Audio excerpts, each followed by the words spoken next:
அருணகிரிநாதரே சொல்றார், பக்திக்குள்ள வரும்போதே எப்படி இருக்கும்னா கோபம் வருங்கிறார். தடுங்கோள் மனதை விடுங்கோள் வெகுளியைங்கிறார். வெகுளின்னா கோபம், கோபத்தை விடுங்கிறார். ஏன்னா கோபம் எந்த உணர்ச்சியும் ஆன்மீகத்திற்கு நல்லதல்ல. ஆன்மீக பாதையில போறவங்களுக்கு உணர்ச்சியினுடைய உச்சத்துல போறது, அதாவது மனித மனம் சார்ந்த உணர்ச்சிகள், காமம், குரோதம், லோபம், மதம், ஆச்சரியம், இது அத்தனையும் விட சொல்லுது. இப்ப மனித மனத்துல இயல்பாகவே நீங்க சாதாரணமா இருக்க வரைக்கும் பிரச்சனை இல்லை.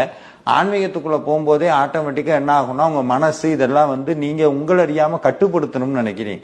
எங்க ஒரு விஷயத்த கட்டுப்படுத்தணும்னு நினைக்கிறேன், அங்க ஒரு கட்டத்துல அது எங்கேயாவது ஒரு பக்கம் வெடிச்சு வெளியே வரத்தான் செய்யும். ஆனா அந்த நேரத்திலையும் நீங்க விழிப்புணர்வோட தான் இருக்கணும். ஆன்மீகங்கிறது முழுக்க முழுக்க விழிப்புணர்வு. கோபத்தை அருணகிரிநாதர், நம்மளுடைய குருநாதர், முருக பக்தியில் இருக்க குருநாதரே சொல்றாரு கோபத்தை விடுங்கன்னு. அந்த பக்தியில் இருக்கிறவங்க என்னுடைய தாழ்மையான வேண்டுகோள், கோபத்தை விடணும். இதை நானே சொல்றேன். ஏன்னா எனக்கே அவ்வளவு ஒரு வெளியே சொல்லு